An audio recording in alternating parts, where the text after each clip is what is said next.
और वो किताब पढ़ाई जा रही है कि भगत सिंह, राजगुरु और कुर्बान हुसैन। अब 20 साल के बाद अगर शारदा को यह बात न बताई जाए, शारदा की उम्र के बच्चों को यह बात न बताई जाए, तो आप सोचिए कि 20 साल के बाद बच्चे यही सच मानेंगे।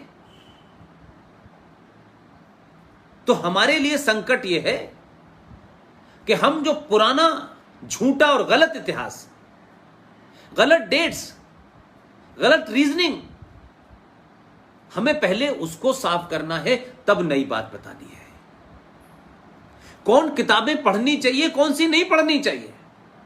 और यह भी मैं नहीं कहता हूं कि किसी विचारधारा के लिखे हुए लोगों की किताब पढ़ें, मैं इस फेवर में भी नहीं हूं। लेकिन बहुत सारी किताब हैं जिन्हें आप पढ़ेंगी तब आप भारत को भारत जानेंगी। यह भारत को भारत जानना ऐसे ही है कि जब तक आप अपने घर को नहीं जानेंगी कि मेरे घर की क्या परंपरा है, मेरे घर के क्या कायदे कानून हैं, मैं कौन हूं, मैं किसकी बेटी हूं, मैं किसकी पोती हूं, मेरे बाप दादा कौन थे, मेरे बुजुर्ग कौन थे, हमारा देश पहले सोने की चिड़िया था तो क्यों था और आज नहीं है तो क्यों नहीं है, जब अंग्रेज नहीं आए थे तो कौन सी शिक्षा यहां दी जा रही थी, तब आचार्य चाणक्य क्या कर रहे थे, चंद्रगुप्त कैसे पैदा हुआ। ये जब अगर आप नहीं जानेंगे तो आप वर्तमान में एक ऐसे प्राणी होंगे जो पैदा हुए, खाया पिया, कभी इसके पैर जोड़े, कभी उसके पैर जोड़े, कभी इसकी चापलूसी की, कभी उसकी चापलूसी की, और जीवन धीरे धीरे कट गया और एक दिन आप समाप्त हो गए।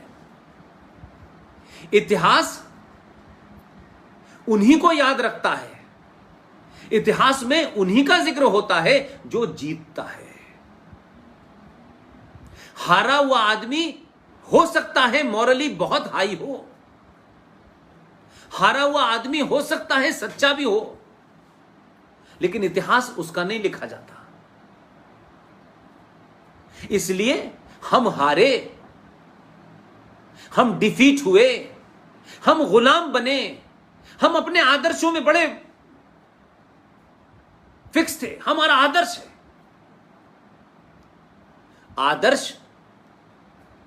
आदर्श व्यवस्था में ही चल सकते हैं। क्यों आप जाड़े में कोट पहनते हैं? जाड़ा आ जाता है तो इसलिए कि भाई कहिए कि नहीं हमारा तो, हम तो यही पहनेंगे। जाड़ा आता है, जाड़ा न लगे उससे बचाव करने के लिए आप जाड़े के कपड़े पहनते हैं। तो आपके दरवाजे पे कोई पागल कुत्ता है जो आपको काट लेगा, तो क्या आप उस पागल कुत्ते के लिए दरवाजा खोल करके खाना देने जाओगे? क्योंकि आपको मालूम है कि पागल कुत्ता काटता है। उसको कैसे उसका इंतजाम करोगे, उसके बाद बाहर निकलोगे। फिर आपको पता होगा कि इस गली में मुकरने के बाद जब मैं यहां से मुड़ के जाऊंगी तो यहां 4 गुंडे बैठते हैं जो सुबह टिप्पणी करते हैं, कमेंट करते हैं। फिर कुछ गुंडे कॉलेज में पहुंच जाते हैं। यह अगर आपको नहीं पता है तो इसमें आपके बड़ों की गलती है।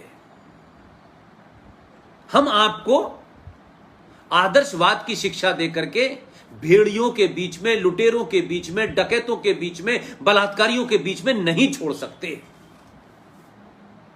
और अगर हम ये बताएं कि हमारे समाज में ये हो रहा है तो हमें ये करना है, तो चाहे वो बेटी हो चाहे बेटा हो, वो उसके लिए मानसिक तौर पे तैयार रहेगा।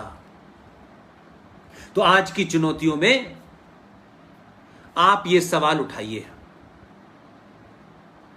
आपको जिन बातों पे अपने मोहल्ले के नेता से, अपने एमएलए से, अपने एमपी से, और मत डरिए किसी से, दुनिया में जो जितना बड़ा ताकतवर होता है उतना ही कमजोर होता है। ध्यान रखिए, जितने बड़े पद पे जो बैठता है वो उतना ही कमजोर हो जाता है। अगर सबसे पावरफुल कोई होता है, सबसे ताकतवर अगर कोई होता है, वो वही होता है जो किसी कुर्सी पे नहीं बैठा होता। जो चौराहे पे भी खड़ा होगा तो उसकी आवाज तेज होगी, वो पुलिया पे भी खड़ा होगा तो उसकी आवाज तेज होगी। उसकी आवाज को रोकने के जितने भी सत्ता के तंत्र हैं उसे कोई खरीद नहीं पाता। इसलिए मैं बार बार कहता हूं, राज बच जाएगा उसके लिए सरकार है, सेना है, पुलिस है। राष्ट्र को बचाने के लिए समाज को आगे आना है। और अगर समाज नहीं रहेगा तो फिर राष्ट्र कहां रहेगा?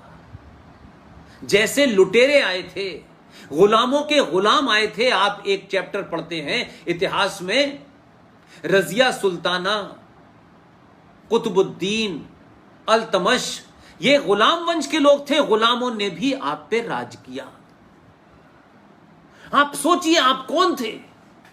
आप आचार्य चाणक्य,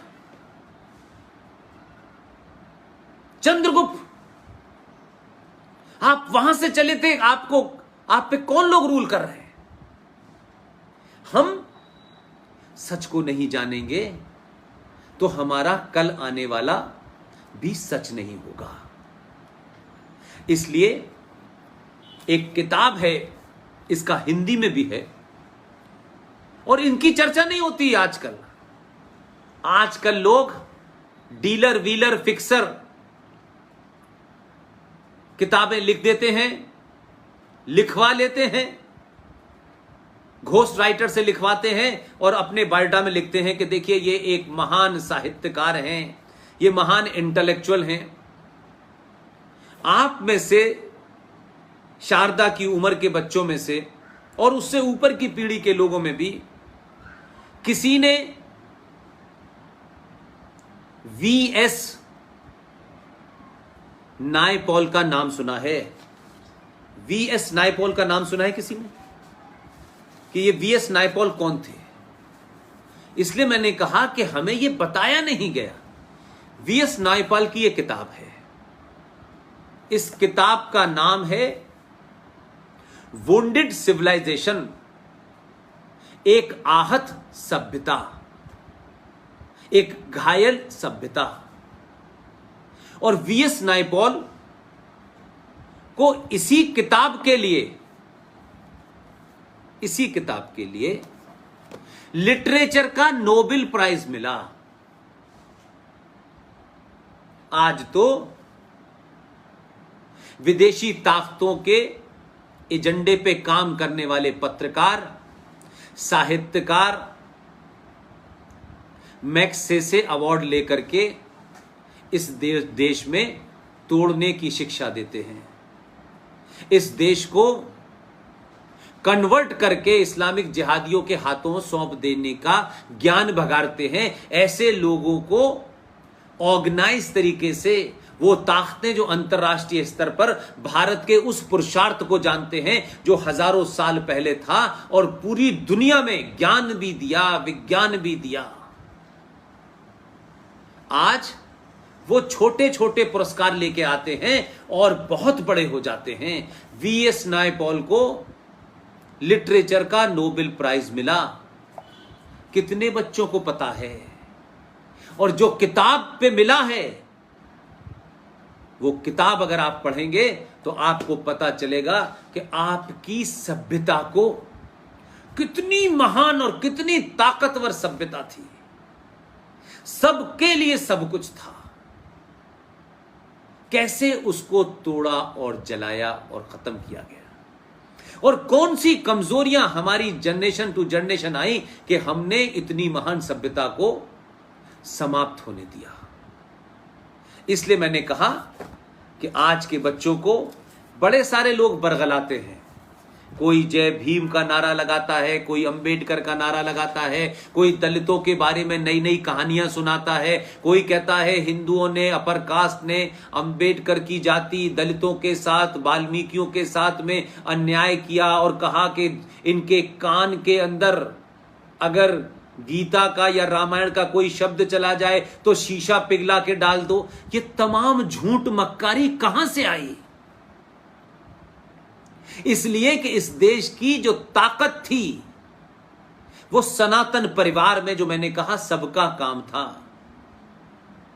एक राज्य की रक्षा करेगा, एक राज्य में व्यापार करेगा, एक राज्य में धर्म का काम करेगा, एक राज्य में शिक्षा का काम करेगा। सबके काम बटे हुए थे। आपने उस पूरी व्यवस्था को विदेशियों ने लंबे समय तक रहने के लिए 1947 तक यही कुचक्र किया। जो महान लोग थे जिन्होंने उस वक्त की तमाम उन षड्यंत्रों को समझ लिया था, उनके बारे में चर्चा इस देश में कम होती है। बी आर अंबेडकर का नाम लेके लोग शाहीन बाग पे बैठ जाते हैं।